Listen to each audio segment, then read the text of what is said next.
মাধ্যমে স্বীকৃতি অর্জন করতে হবে, তাছাড়া দ্বিতীয় কোনো উপায় নেই।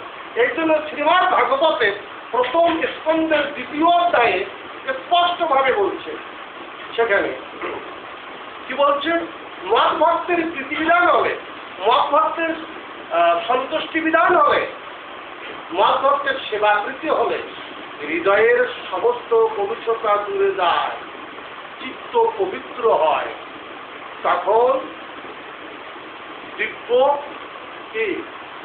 জ্ঞানের উদয় হয়। এই দিব্য জ্ঞানের মাধ্যমে আমার শুদ্ধ ভক্তিতে অধিষ্ঠিত হবে। গীতায় ওই কথাটাই বলছে, গীতায় ওই কথা বলছে, পরিষ্কার ভাবে একই কথা গীতায় বলছে।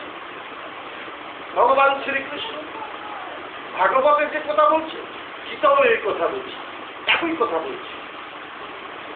এই জন্য আমাদের প্রত্যেকেরই কি করা উচিত, যদি আমরা স্বীকৃতি লাভ করতে চাই, তাহলে প্রথম আমাদের কি করতে হবে, আগে ভগবানের ভক্ত, মত ভক্ত মানে মত ভক্তের প্রীতিবিধান করতে, তার মানে ভগবানের ভক্তের প্রীতিবিধান করতে হবে, সন্তুষ্টি বিধান করতে হবে, অর্থাৎ সেবা প্রীতির মাধ্যমে কৃপা লাভ করতে হবে। দেবর্ষি নারদমুনি কোন এমন যোগ্যতার বলে ভগবানের সকল লীলায় অংশগ্রহণ করার অধিকার লাভ করেছিলেন? কি করে? ব্রহ্মাদি দেবগণ যে স্থানে যেতে পারে নাই, আর নারদমুনি সেখানে যেতে পারলেন। কিসের বলে? কোন সাধনার বলে? নারদমুনি কি জন্মাবধি সাধক? না, জন্মাবধি নয়, জন্মসূত্রে নয়, সাধনালব্ধ, কৃপা সিদ্ধ, এরকম ভাবে প্রাপ্ত। সে মহতের সেবা করে, বাল্যবেলায় মহতের সেবা করে, অর্থাৎ সাধুর সেবা করে স্বীকৃতি লাভ করেছে এবং পাপ শূন্য হয়েছে, চিত্ত নির্মল হয়েছে, যার জন্য তাকে ভগবান শ্রীহরি দর্শন দিয়েছিলেন। কিরকম দিয়েছিলেন? এক পলক মাত্র। ভগবানকে দর্শন করার জন্য যখন চরম বেগুন হয়েছিলেন, অস্থির হয়েছিলেন, তীব্র উন্মাদনা প্রকাশ করেছিলেন, তখন ভগবান শ্রীহরি তাকে এক পলক দেখা দিয়েছিলেন। তার অপরূপখানা দর্শন করে তার বেকুলতা কি কমে গেল না আর বেড়ে গেল? আরো বেড়ে গেল, চরম বেড়ে গেল। তখন ভগবান শ্রীহরি দৈব বাণীতে বলছে, হে বাবু, তুমি আর এভাবে আমাকে দর্শন লাভ করতে পারবে না। জড় শরীরে আমি আর এভাবে দর্শন দেই না, জগতে কাহাকেও আমি এভাবে দর্শন দেই না। তুমি পাপ শূন্য, অত্যন্ত পবিত্র, যার জন্য তোমাকে এক পলক দর্শন দিয়েছি। তাহলে প্রভু, আমার গতি কি হবে? তোমাকে আমি 70 আর একটা দেহ দিচ্ছি। 70 মানে কি? 70 মানে তাড়াতাড়ি, হ্যাঁ, এখনই তোমাকে আমি আরেকটা দেহ দান করতেছি। সেই অপ্রাকৃত দেহ, দিব্য দেহ লাভ করে তুমি আমার কাছে আসতে পারবে, আমার সকল লীলায় অংশগ্রহণ করতে পারবে, আরেকটা দেহ দান করবে। সেটাকে বলা হয় দিব্য দেহ বা অপ্রাকৃত শক্তি। তো ভগবান আমাদেরকে আরেকটা দিব্য দেহ যে দিবেন, যেমন পোশাক, একটা হলো কম দামি পোশাক কি ভালো? আর বেশি দামি পোশাক খুব সুন্দর, সবাই মানে ওটা গ্রহণ করতে চায়, তাই না? কিন্তু কম দামি পোশাক দেখতে তো ভালো নয়, কেউই নিতে চায় না, তাই না? ওই রকম দিব্য শরীর, দিব্য শরীর, অপ্রাকৃত শরীর লাভ করতে গেলে কি করতে হবে? যোগ্যতা অর্জন করতে হবে। সেই যোগ্যতাগুলো ইহজনমেই অর্জন করতে হবে। ইহজনমে কিভাবে অর্জন করতে হবে? সাধুগুরু বৈষ্ণবের কৃপার মাধ্যমে সেই যোগ্যতা অর্জন করতে হবে, তাহলেই সম্ভব, নইলে অসম্ভব। সাধনা করে কখনো এটা সম্ভব নয়। সে কথা গীতায় ভগবান শ্রীকৃষ্ণ বলছেন, গীতায় স্পষ্টভাবে বলছেন। কি বলছেন? নহম বেদ্যই, নহম বেদ্যই, ন বেদ ধর্ম,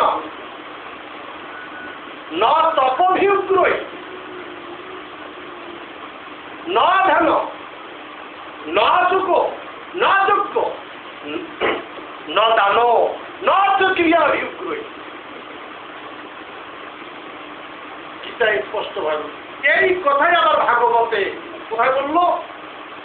একাদশ স্কন্ধের 31 অধ্যায়ে গিয়ে এখানে উদ্ধবকে বলল, এখানে অর্জুনকে বলল গীতা, আর ওখানে উদ্ধবকে বলল, একই কথা বলল। কি? ন বেদ অধ্যায়ন, বেদ অধ্যয়ন করে, বেদের মন্ত্র পাঠ করে আমাকে লাভ করা যাবে না। কথাটা সবাই বুঝে রাখার চেষ্টা করুন। আমরা অনেকে বেদের মন্ত্র মুখস্থ করি না, কি করি কিনা? অনেকে বেদের মন্ত্র মুখস্থ করি, আর মুখস্থ করে মনে করি যে এইবারে ভগবানকে লাভ করা যাবে। ধারণা ভুল। ভগবান বলছেন না বেদ অধ্যয়ন, বেদ অধ্যয়ন করে বেদের মন্ত্র পাঠ করে আমাকে লাভ করা যাবে না। না তপোভিগ্রহী, কঠোর তপস্যা করেও আমাকে লাভ করা যাবে না। তারপরে কি বলল? ন ধ্যান, ধ্যানীও আমাকে লাভ করা যাবে না। না যোগ, যোগেও আমাকে লাভ করা যাবে না। না যজ্ঞ, যজ্ঞ করে আমাকে লাভ করা যাবে না। ন চৈত্যয়া, অর্থাৎ বেদকর্ম করে বা পূজা করে আমাকে লাভ করা যাবে। আমরা বেদের মন্ত্র পাঠ করি, হির হির করে বেদ অধ্যয়ন করি, কত ধরনের মন্ত্র, বেদের মন্ত্র আমরা জপ করি তোমাকে লাভের জন্য। কঠোর ধ্যান তপস্যা করা হচ্ছে তোমাকে লাভের জন্য, আর যোগ করা হচ্ছে তোমাকে লাভের জন্য, যজ্ঞ করা হচ্ছে তোমাকে লাভের জন্য, পূজা করা হচ্ছে তোমাকে লাভের জন্য। আর তুমি বললে কি, হ্যাঁ এগুলো একটা করেও আমাকে লাভ করা যাবে না। এখন কি করে তাহলে ভগবানকে লাভ করবেন? ভগবানকে কি করে লাভ করতে চান? প্রশ্ন আছে না? অর্জুনকে বলল এগুলো একটা করেও আমাকে লাভ করা যাবে না। তাহলে কি করে ভগবানকে লাভ করা যাবে? অনেকে যুক্তির অবতারণা করে যে দেবদেবী পূজা করে ভগবানকে লাভ করা যাবে। বুঝতে? এটা মূর্খ পণ্ডিতের কথা, এটা শাস্ত্র সিদ্ধান্তের কথা নয়। বলে কেন? একটু ধীর স্থির ভাবে বোঝার চেষ্টা করুন।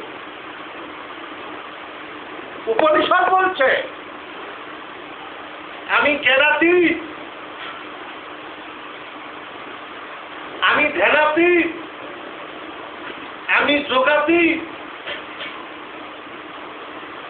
কথাগুলো বুঝুন। তারপরে কি বললো? আমি বেদাতীত, আমি মনাতীত, আমি ত্রিগুণাতীত। কি না না, তাহলে এগুলো না সবকিছুর অতীত, এগুলো না সবকিছুর যদি অতীত হয় তাহলে ত্রিগুণের সাধনা করে আপনারা কি করে ভগবানকে ধরতে চান? ভগবান নিজে বললেন আমি বেদাতীত, আমি জ্ঞানাতীত, আমি ধ্যানাতীত, আমি যোগাতীত, আমি মনাতীত, আমি ইন্দ্রিয়াতীত, আমি ত্রিগুণাতীত।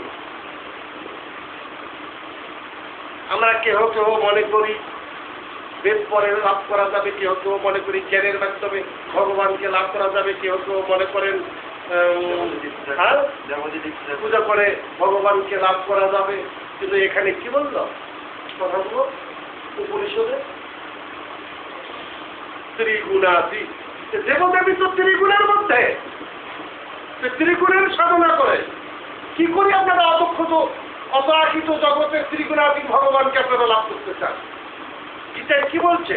যে দেবদেবী উপাসনা করলে দেবদেবী লোকে যাবে, পরিষ্কার ভাবে বলে দিয়েছে। যদি যুক্তির অবতারণা করেন দেবদেবী পূজা করলে ভগবানকে ধরা যাবে, তাহলে ভগবানের এই বাণীতে তালি মিথ্যা হয়ে গেল। ভগবানের যে গীতা বাণীতে দিলেন তাহলে এটা মিথ্যা হয়ে গেল কি? তাই না কথাটা? ভগবানের বাণী তাহলে এটা ভুল হয়ে গেল। এই জন্য দেবদেবীর উপাসনা করে দেবদেবী লোকে দেওয়া যাবে, কিন্তু ভগবত ধামে দেওয়া যাবে না। কারণ সমস্ত দেবদেবী ত্রিগুণের মধ্যে, ব্রহ্মলোক সেটাও ত্রিগুণের মধ্যে। এই জন্য বলছে যে ব্রহ্মলোক গেলেও আবার এই ধরে ফিরে আসতে হবে ব্রহ্ম সাধনা করে, অর্থাৎ জ্ঞান সাধনা করে। জ্ঞান সাধনার সর্বশ্রেষ্ঠ কোথায়? ব্রহ্মলোক। জ্ঞান সাধনার সর্বশ্রেষ্ঠ কোথায়? ব্রহ্মলোক। ব্রহ্মলোকে গেলে আবার ফিরে আসতে হবে। অর্জুনকে স্পষ্ট ভাবে বললেন, ভুবনা ব্রহ্মলোকে পুনরাবর্তিত অর্জুন মামবতু অর্জুন। তাই নাকি? ভুবনা ব্রহ্মলোকে পুনরাবর্তিত অর্জুন। পুনর্জন্ম না বিদ্যতে, এই জগতে আবার এসে তোমাকে জন্মগ্রহণ করতে হবে। ঠিক আছে? ব্রহ্ম সাধনা করবে, জ্ঞান লাভের মাধ্যমে। তাহলে কি করে হলো? তাহলে পরিষ্কার ভাবে বলে দিলেন এখানে ভগবান। তার বোঝা যাচ্ছে এই জন্য কখনো কেহ যদি যুক্তির অবতারণা করে যে দেবদেবীর উপাসনার মাধ্যমে ভগবানকে লাভ করা যাবে, ভগবানের ধামে যাওয়া যাবে, এটা গাঁজাখুরি গল্প ছাড়া আর কিছু নয়। এটা শাস্ত্র সিদ্ধান্তের কথা নয়, শাস্ত্র বৈধ কথা। কেন? দেবদেবীর মন্ত্র জপ করে কখনো কি ভগবান আসবে? হ্যাঁ, যার মন্ত্র জপ করবেন সেই আসবে, ভগবান তো আসবে। ভগবানের মন্ত্র জপ করতে হবে, ভগবান। হ্যাঁ, মহারাজ আমরাও তো ভগবানের মন্ত্রই জপ করি, কিন্তু তারপরেও ভগবান কেন সারা দেন নাই? যোগ্যতা অর্জন করতে হবে, যোগ্যতা থাকতে হবে। যেমন গতকালকে বলা হয়েছিল, কি সেদিন বলা হয়নি, প্লেন যেখানে সেখানে নামে, সেখানে সেখানে প্লেন নামে, প্ল্যাটফর্ম লাগবে নাকি? সেই প্ল্যাটফর্ম হলেই হবে না, আবার সেটা আবার কি সরকার যদি অনুমোদন করে, যেটা পরীক্ষিত হয়েছে এটা অনুমোদন করা হলো, তখন থেকে সেখানে প্লেন উঠানামা করবে। এই সরকারটা কি করবে? এখন এই যে প্ল্যাটফর্ম, এই প্ল্যাটফর্মটা ঠিক করে নিতে হবে। অনুমোদন করে দেবেন কে? গুরুদেব। শ্রী গুরুদেব অনুমোদন করে দেবেন, উপযুক্ত পাত্র। বোঝা যাচ্ছে? শ্রী গুরুদেব অনুমোদন করে দেবেন যে উপযুক্ত পাত্র, তখন সেই প্ল্যাটফর্মে যাওয়া আসা করবে। এই জন্য যখন যাওয়া আসা করবে তখন সেই ব্যক্তিকে বলা হয় কি? লীলা প্রবিষ্ট ব্যক্তি, অর্থাৎ তিনি অন্তরে সদা সর্বক্ষণ তখন ভগবানের লীলা দর্শন করেন। কানেকশন হয়ে গেছে। এই কিছুদিন আগে খেলা হলো, ফুটবল খেলা হলো, কোথায় হলো না? ব্রাজিলে। আচ্ছা, ব্রাজিলও হলো খেলা, আর ঘরের কোনায় বসে দেখলেন, থেকে ধাপালাপা করলেন। কি ধাপালাপা করলেন না? হ্যাঁ, আচ্ছা, এই টিভিতে কানেকশন কি ব্রাজিলে নিয়ে যাওয়া আছে? হ্যাঁ, ব্রাজিলে নিয়ে লাগিয়ে দিয়েছে? নাই। তাহলে কিভাবে বহু দূরের ছবি কিভাবে এবার ঘরের কোনায় বসে ভেসে আসলো কি না? এটা হলো ইথারের মাধ্যমে, তাই নেই? ইথারের মাধ্যমে। অর্থাৎ ঠিক তেমনই, যেমন বহু দূরের ছবি ঘরের কোনায় ভেসে, ঘরের কোনায় বসে আমি দেখতে পাচ্ছি টিভিতে, তাই নেই? অনুরূপ এখন আমি এখন গিয়ে বাবু আমার পরকে দেখতে হবে, আসেন আসেন আসেন, খুব মজার ছবি। কিন্তু লাইনম্যান কি আমরা সবাই? হ্যাঁ, না। একজন লাইনম্যান যিনি জানেন, গিয়ে এবার টিপ দিলেন, এই সুইচে টিপ দিলে সুন্দরভাবে ছবি ভেসে উঠবে। আমিও দেখতে পারবো, সবাইকে দেখাতে পারবো। তো এই লাইনম্যান উনি হলেন বিশেষ ব্যক্তি, কারণ তার অভিজ্ঞতা আছে, আমাদের সকলের অভিজ্ঞতা নাই। অর্থাৎ এই হৃদয়ের টিভি বক্সে, এই হৃদয়ের টিভি বক্সে যখন গুরুদেব সেই লাইনম্যান, গুরুদেব যখন সংযোজন করে দেবেন, সেই নিত্য গুণবৃন্দাবনের ছবি এই হৃদয়ের টিভি বক্সে দেখতেই থাকো, কত দেখবে শেষ আর হবে না। যার জন্য ওনাদেরকে বলা হয় তখন লীলা প্রবিষ্ট। হ্যাঁ, তখন গৃহের অভ্যন্তরে সদা সর্বক্ষণ বসে নিরন্তর লীলা দর্শন করছেন, আনন্দে আত্মহারা। হ্যাঁ, ক্ষুধাও বুঝতে পারছে না, ক্ষুধা লেগেছে বুঝতেই পারছে না। এই জন্য নরোত্তম দাস ঠাকুরের গুরুদেব নরোত্তম দাস ঠাকুরকে বলছিল, এই নরা, আমি তো দরজা জানলা বন্ধ করে দিয়েছি, তুমি ভিতরে কিছু দেখতে পেলে? বলে, কি করে দেখবো শ্রীপাদ, আপনি তো দরজা জানলা বন্ধ করে দিয়েছেন, কি করে দেখবো? তাহলে আমি যখন গৃহের অভ্যন্তরে যে যে লীলা দর্শন করলাম, কথাটা বুঝুন, আমি গৃহের অভ্যন্তরে যখন যে যে লীলা দর্শন করলাম ভগবানের, তখন তুমি সেই সেই লীলা অনুপাতে কীর্তন করলে কি করে? দেখেছেন, গুরু শিষ্যের সম্পর্ক হয়ে গেছে, গুরু শিষ্যের সম্পর্ক হয়ে গেছে। তিনি দরজা বন্ধ, ভিতরে লীলা দর্শন, ভগবানের অপ্রাকৃত জগতে লীলা দর্শন করছে, আর নরোত্তম দাস ঠাকুর ওই লীলা অনুপাতে কীর্তন করছে।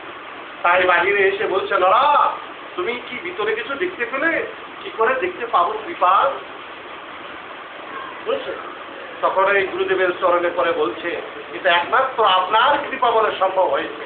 তখনই এবার বললেন, লোকনাথ গোস্বামী বললেন, তুমিও উপযুক্ত পাত্র একমাত্র আমার শিষ্য হওয়া, যাও আসো, তোমাকে আমি এবার দীক্ষা দেব। দেখেছি? তাই কে বলছে ভগবানকে দেখা যায় না? অনেকে বলে এই কলিযুগে কি ভগবানকে দেখা যায়? আরে মাধবেন্দ্রপুরী কোন যুগে? মাধবেন্দ্রপুরী কি সত্য যুগে? এই কলিযুগে মাধবেন্দ্রপুরী কি সাক্ষাৎ ভগবান দুধের বাটি নিয়ে আসলেন বালকপুর, নিয়ে এসে বলছে, পুরী দুধটুকু খেয়ে নাও। এই যে বাচ্চা, ধরো আমার খেলার সময় আমি চলে গেলাম, এবার তুমি কি করে জানলে আমি ক্ষুধার্ত? কেন ওই যে রমণীরা কলসি করে জল নিয়ে যাচ্ছে, তারাই বললো তুমি নাকি খুব ক্ষুধার্ত? দুধের বাটি দিয়ে চলে গেল, দুধ আস্বাদন করে আবার বিশ্রাম নিচ্ছে। যখন বিশ্রাম নিচ্ছেন তখন রাত বা নিদ্রা আসছে। এমন সময় আবার ভগবান বলতেছে, পুরী পুরী, এদিকে ওদিকে চেয়ে দেখছি কেউ নেই। আমাকে কে ডাকছে? কে ডাকছে আমাকে? আমি ডাকছি। কে তুমি? সদা সর্বক্ষণ তুমি যার জন্য বেকুল, আমি সেই বলছি। তাহলে প্রভু, তুমি কি আমার জন্য দুধের বাটি নিয়ে এসেছিলে? হ্যাঁ, আমি নিয়ে গিয়েছিলাম। তোমাকে আমি চিনতে পারি নাই। দিক দিক দিক নিজেকে দীক্ষার দিচ্ছে, ভূমিতে গড়াগড়ি দিচ্ছে। তোমাকে আমি চিনতে পারি নাই। দেখেছেন? হ্যাঁ, ভগবান কে বেকুল? বেকুলটা কে? ভগবানই বেকুল হলেন। কার জন্য? ভক্তের জন্য বেকুল হলেন। ছুটে আসতে বাধ্য হইয়াছেন, ছুটে আসতে বাধ্য হইয়াছেন। তাহলে দেখুন, এই জন্য ভগবান বেকুল হয়ে যাবেন। কার জন্য? ভক্তের জন্য। আদৌ আমরা কি ভক্ত হতে পেরেছি? আমরা কি ভক্ত হতে পেরেছি? সেটাই হলো প্রশ্ন। আমরা সবাই মনে করি নিরামিষ খাইলাম, মালা গালায় দিলাম, তিলক করলাম, একটু জপমালা জপ করলাম, ভক্ত হয়ে গেলাম। এত সহজ?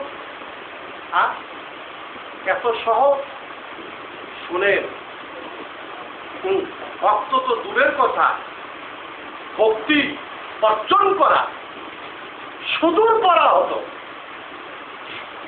সুদূর পড়া হতো ভক্তি অর্জন করা। ভক্ত তো দূরের কথা, ভক্তি অর্জন করা সুদূর করা হতো। বলে কেন? যদি অহংকার থাকে, যদি দাম্ভিকতা থাকে, যদি ক্রোধ থাকে, চিত্তে যদি কাম প্রবৃত্তি থাকে, দেখুন চিত্তে যদি কাম প্রবৃত্তি থাকে, প্রখর বিষয়াসক্ত যদি থাকে, কামনা বাসনা যদি পরিপূর্ণ থাকে, তারপরে ইন্দ্রিয় লিপ্সা যদি থাকে, ছলনা কপটতা চাতুরি যদি থাকে, চর্যবৃত্তি থাকে যদি থাকে, পরচর্চা পরনিন্দা যদি থাকে, তাহলে এই ব্যক্তি কোনো কালে কোনো দিনই এক বিন্দুও ভক্তি লাভ করতে পারিবেন না। বলে তাহলে মহারাজ এই যে ষষ্ঠাঙ্গে অষ্টাঙ্গে যে ভক্তি দিচ্ছে, এটা শ্রদ্ধা মাত্র। রূপাত বললেন এটা হলো শ্রদ্ধা মাত্র। তাহলে ভক্তিকে কিভাবে লাভ করা যায়? গ্রন্থ করলেই ভক্তি লাভ করা যাবে, শ্লোক মুখস্থ করলে ভক্তি লাভ করা যাবে, পুরাণ মুখস্থ করলে ভক্তি লাভ করা যাবে, যজ্ঞ করলেই ভক্তি লাভ করা যাবে, ধ্যান করলে ভক্তি লাভ করা যাবে? অসম্ভব। বৈদিক কর্ম করলে ভক্তিকে লাভ করা যাবে? অসম্ভব। ভক্তি লাভ করা যাবে না। তাহলে ভক্তিকে কিভাবে লাভ করা যাবে? বলছে যাবে কি, শোনো, অহংবর্জিত হতে হবে। এই যে দোষগুলো বলা হলো, এই দোষগুলো সম্পূর্ণরূপে বর্জিত হতে হবে। ধীশক্তি সম্পন্ন হতে হবে, সরল প্রাণা হতে হবে, উদার চিত্তের অধিকারী হতে হবে। তারপরে কি? প্রীতির সহিত, শ্রদ্ধার সহিত গুরু গৌর গোবিন্দের সেবায় যুক্ত হতে হবে। তাহলে ভক্তি লাভ করতে পারবে। এই দোষগুলার কিঞ্চিত যদি থাকে, অসম্ভব। ভক্তি কখনো লাভ করা সম্ভব নয়। অত্যন্ত পিচ্ছিল। পদ্মপত্রে যেমন জল টলমল টলমল টলমল করছে, একটু পেলেই গড়িয়ে যায়, ঠিক তেমন ভক্তির দোষ নয়, দোষ কার? দোষ পাত্রের। দোষরূপ ছিদ্র দ্বারা চলে যায়, দোষরূপ ছিদ্র দ্বারা চলে যায়। এই জন্য ভক্তিকে লাভ করা সুদূর পরাহত। তাই কি করতে হবে? এই দোষগুলো থেকে ধীরে ধীরে মুক্ত হওয়ার চেষ্টা করতে হবে। কিভাবে আমরা দোষগুলো থেকে মুক্ত হব? এই জন্য সাধু সঙ্গের প্রয়োজন। এই জন্য সাধু সঙ্গ করিতে করিতে করিতে কি হবে? এই দোষগুলো থেকে মুক্ত হওয়া যাবে। প্রসাদ সেবন করবে, সাধুকে শ্রদ্ধা করবে, শ্রদ্ধাবান হবে। তারপরে সাধু সঙ্গ করতে করতে করতে করতে সাধুগুরু বৈষ্ণবের কৃপা হবে, তখন শুভমতি উদয় হবে, প্রসাদ পেতে পেতে চিত্ত শুদ্ধ হবে। হরিকথা শ্রবণ করিতে, সাধু বদলে হরিকথা শ্রবণ করিতে করতে চিত্ত ধীরে ধীরে কলুষমুক্ত হবে। হ্যাঁ, তারপরে ধীরে ধীরে কাম প্রবৃত্তিটা চলে যাবে। তারপরে ধীরে ধীরে ক্রোধ ধীরে ধীরে নিস্তেজ হয়ে আসবে। দাম্ভিকতাগুলো ধীরে ধীরে দূর হবে। হ্যাঁ, এগুলো ক্রমান্বয়ে ধীরে সাধুসঙ্গের ফলে যথাযথভাবে সাধুসঙ্গ করা হবে, ক্রমে এগুলো ধীরে ধীরে চলে যাবে। এই জন্য অর্জুন জিজ্ঞাসা করলেন, কৃষ্ণচন্দ্রকে জিজ্ঞেস করলেন, জয়ম জগতা সামনে না মধুসূদন, হ্যাঁ মধুসূদন, তুমি অনেক জ্ঞানের কথা বললে, অনেক যোগের কথা বললে, আমি সবই বুঝলাম, এতেও চিত্ত স্থিরতা আমি দেখতে পাচ্ছি না। যোগের মাধ্যমেও চিত্ত স্থিরতা আমি দেখতে পাচ্ছি না, জ্ঞানের মধ্যেও আমি চিত্ত স্থিরতা দেখতে। বলে অর্জুন এই কথা বললেন কেন? বলে চিত্তের স্থিরতা দেখতে পাচ্ছি না, যোগের মধ্যেও জ্ঞানের মধ্যেও দেখতে পাচ্ছি না। ব্যাপারটা কি? কেন? অর্জুন বিচার করিয়া দেখলেন। কি বিচার করিয়া দেখলেন? সর্বযুগীর শ্রেষ্ঠ যুগী ব্রহ্মা, সর্বযুগীর শ্রেষ্ঠ যুগী ব্রহ্মা, ব্রহ্মার মতিভ্রম হইয়াছিল। সর্বযুগের শ্রেষ্ঠ যুগী মহাদেবাদিদেব কি মহাদেব তারও অতিক্রম হইয়াছিল। যুগীদের মধ্যে শ্রেষ্ঠ যুগী দুর্বাসা মুনি, তিনিও কামিনী গ্রহণ করলেন। যুগীদের মধ্যে শ্রেষ্ঠ যুগী দেবর্ষি নারদ মুনি, তিনিও কামিনীর কাছে ছুটে গেলেন। এই অর্জুন এইগুলো সব জানেন, অর্জুন এগুলো সব জানেন, তাই বললেন জয়ম যোগতা প্রক্ত সামনে না মধুসূদন, হে মধুসূদন তুমি যোগের কথা যে বললে এতেও আমি চিত্ত স্থিরতা দেখতে পাচ্ছি না। ঘটনা ঠিক নয় কি?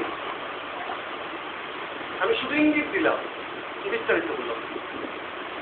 তাহলে উপায়, এই জন্য অর্জুন কৃষ্ণকে বলল চঞ্চল মনে হি কৃষ্ণ প্রমাধি বলবর্তির দর্শবহম নিগ্রহ বায়ু নিবেশ দুষ্কর। হে মধুসূদন, মন অত্যন্ত চঞ্চল দুর্বার, বায়ুকে বশীভূত করা যায় কিন্তু এই চঞ্চল মনকে বশীভূত করা যায় না। তার উপায় কি? সেই উপায়ের কথা বল। কি তাই নয় কি? মনে সবচেয়ে দুষ্ট নয়? হ্যাঁ, যত গন্ডগোলের গোড়াকে মনে হলো গন্ডগোলের গোড়া। তাহলে উপায় বলছে, উপায় আছে, উপায় আছে। এই জন্য কিছু পূর্বে আমি উপনিষদের কথা বললাম। মনাপি আমরা অনেকে মনে মনে মনে মনে ভগবানকে আমরা ধরার চেষ্টা করি, ওটা মাটিয়ে দিচ্ছি। কখনো এই জড় মন দিয়ে কখনো ভগবানকে কখনো ধরা যায় না, ইন্দ্রিয় দ্বারা কখনো ভগবানকে অনুভব করা যায় না, ইন্দ্রিয়াতীত।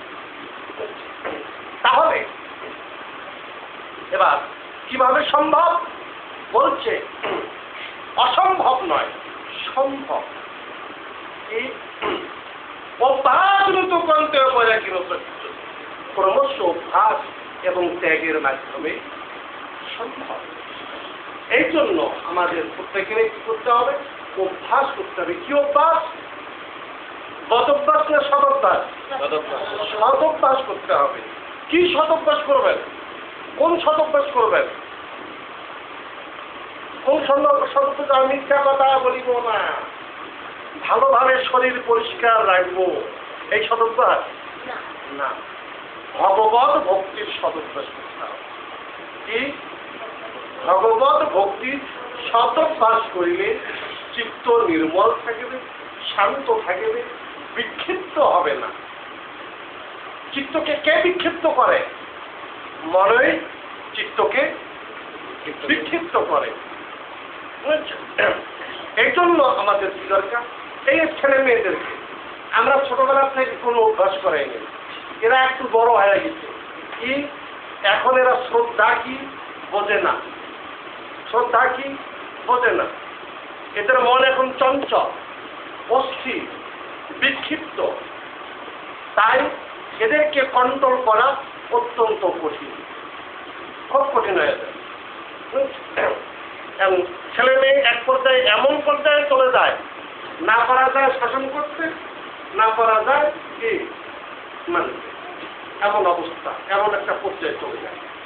এই জন্য ছেলে মেয়েদেরকে যদি ছোটবেলার থেকে যথাযথ যদি আমরা আদর্শের শিক্ষা দিতে না পারি, তাহলে বড় বিপদ হচ্ছে। মহারাজ, এটা তো আধুনিক যুগ, আধুনিক যুগে কি ওইসব সম্ভব?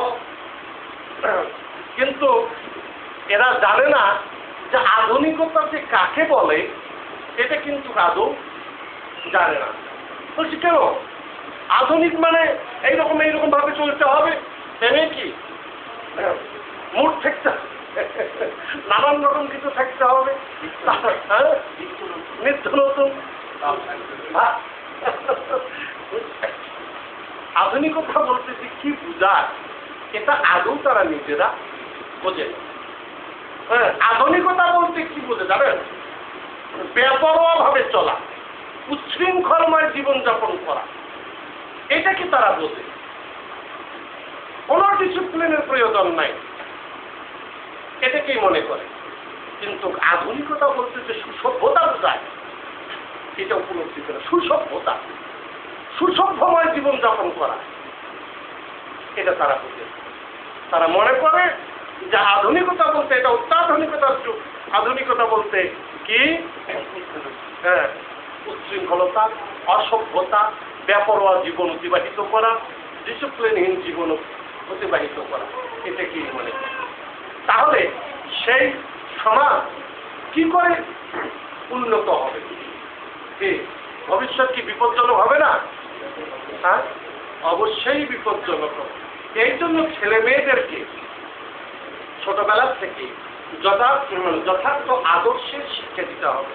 এখনকার ছেলেমেয়েরা মনে করে কি এডুকেটেড হলেই আর কোনো রিলিজিয়নের প্রয়োজন নেই, অর্থাৎ কোনো ধর্মের প্রয়োজন নেই, প্রয়োজন মনে করে না, প্রয়োজনটা মনে করে না।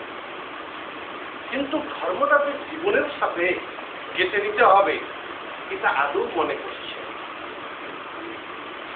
ধর্মহীন ব্যক্তি কিসের সমান? পশুর সমান। কার ধর্মের প্রয়োজন নাই? পশুর ধর্মের প্রয়োজন নেই। আজকে আমি মানুষ, শ্রেষ্ঠ জীব, আজকে মানুষ হয়ে আমার মধ্যে যদি ধর্মের চর্চা না থাকে, তাহলে আমি পার্থক্য থাকলাম না কোথায়? পার্থক্য থাকলাম না কোথায়? কোনো পার্থক্য থাকলো কি? কোনো পার্থক্য থাকলো না। তাই আমাদের এটা বুঝতে হবে, বোঝার চেষ্টা করতে হবে, উপলব্ধি করতে হবে। তাহলেই আগামী দিনে আমাদের সমাজের কল্যাণ সম্ভব। নইলে বড়ই বিপজ্জনক। এত বিপজ্জনক হচ্ছে এখন ঢাকা শহরে জানেন সবচেয়ে শহরগুলোতে কি সংবাদ? এই দুদিন একদিন পরপরই সংবাদ কি? কনভার্টেড মহামারী। যেটা একটা মহামারী, ক্যান্সার রোগ বুঝছেন, এমন একটা ক্যান্সার রোগ। তার মধ্যে এই কনভার্ট হওয়ার মধ্যে সবচেয়ে কিসের সংখ্যা, কার সংখ্যা বেশি? মেয়েদের সংখ্যা বেশি, বুঝছেন? অনেক জায়গায় ছেলেরাও হচ্ছে, হ্যাঁ, মেয়েদের সংখ্যা সবচেয়ে হলো বেশি। কেন? আমরা হিন্দুরা ছেলে মেয়েদেরকে ছোটবেলা থেকে যথার্থ আদর্শের শিক্ষা দিচ্ছি না, আমাদের ধর্মের শিক্ষা শিক্ষিত করছি না। এডুকেটেড হব, এডুকেশন লাভ করব, সার্ভিসম্যান হব, সার্ভিস হোল্ডার হব, তার মানে কে? বিজনেসম্যান হব, তার মানে কি নিজের ধর্মটাকে জলাঞ্জলি দিতে হবে? আমি তো কিছুই বুঝি না। তাই আমাদের প্রত্যেকেরই উচিত নিজের ধর্মটাকে যথাযথভাবে রেখে তারপরে অন্যদিকে এগিয়ে যাওয়া। আমি আর দীর্ঘায়ু করবো না। সর্বশেষে একটু প্রশ্ন প্রশ্ন হচ্ছে, আপনি বললেন যে শাস্ত্রীয় সিদ্ধান্তের পরম সিদ্ধান্ত হচ্ছে, এই কথাগুলো বললেন। আমাদের সমাজে আমরা দেখি যে বিভিন্ন মতে যে আনাগোনা, এর কারণে দেখা যায় যে সনাতন সমাজটা বিক্ষিপ্ত হয়ে আছে। এটার কারণটা কি? হ্যাঁ, শোনো, বিভিন্ন সম্প্রদায়ের আনাগোনা, হ্যাঁ, এটা ঠিক আছে। তবে বৈদিক সিদ্ধান্ত অনুসারে আমি যে কথাটা বললাম, তিনটা, জ্ঞান, যোগ, ভক্তি, বৈদিক সিদ্ধান্ত অনুসারে। কিন্তু এই কলিযুগের জন্য একমাত্র ভক্তিকে প্রাধান্য দেওয়া হয়েছে। এই কলিযুগের জন্য গৌরাঙ্গ মহাপ্রভু সেটা পথ প্রদর্শন করে দিয়েছে। আর বিভিন্ন সম্প্রদায় গৌরাঙ্গ মহাপ্রভু এসে 13টা সম্প্রদায় কি করলেন? বাতিল করলেন। 4টি সম্প্রদায় গ্রহণ করলেন। কি? সহজিয়া, স্মার্ত, জাত গোসাই, আউল বাউল, কর্তা ভজা, নেড়ানেড়ি, সাই গোসাই, সখী বেখি, অতিবাড়ি, গৌরাঙ্গ নাগরী, তোতাপুরি কহে এই 13র সঙ্গ নাহি করি। কেউ মনে ব্যথা নেবেন না। মহাপ্রভু এই 13টা সম্প্রদায়কে বাতিল করে দিলেন। আর 4টা সম্প্রদায়কে গ্রহণ করলেন। 4টা সম্প্রদায় কি? রামানুজ সম্প্রদায়, শ্রী বিষ্ণু সম্প্রদায়, তারপরে নিম্বার্ক সম্প্রদায়, আর একটা মাধবাচার্য সম্প্রদায়। গৌরাঙ্গ মহাপ্রভু নিজেই এবার মাধবাচার্য সম্প্রদায়কে যুক্ত হয়ে এবার সকল জগৎজীবকে এই ভক্তির শিক্ষা দিলেন। কি নিত্য গোলক বৃন্দাবনের যে রাধা কৃষ্ণ যুগল ভক্তি যে ভজন, সেই ভজনের ধারা এই জগৎবাসীকে দিলেন। বাৎসল্য প্রেমের কথা বললেন না, দাস্য প্রেমের কথা বললেন না, সখ্য প্রেম রসের কথাও বললেন না, মাধুর্য রসের কথা, যে রসেতে কৃষ্ণচন্দ্র বস, সেই রসের কথাই জগৎবাসীকে জানানোর জন্য তিনি এসেছেন। কিন্তু সেটাই আমাদেরকে জানতে হবে। আর সেটাকে জানতে গেলে গৌরাঙ্গ মহাপ্রভু ধারা অনুসারে এবার আমাদেরকে আশ্রয় গ্রহণ করে যেতে হবে, তাহলে আমরা সেটা গ্রহণ করতে পারবো, নইলে সম্ভব নয়। সম্প্রদায় বোঝা গেছে। আচ্ছা, তারপরে কেউ মনক্ষুণ্ণ হবেন না। যেমন কি কি সম্প্রদায়? আচ্ছা, হ্যাঁ, সরাসরি মানে এক একজন এক এক মানে বিক্ষিপ্ত। মানে সবাই মানে বলতেছে যে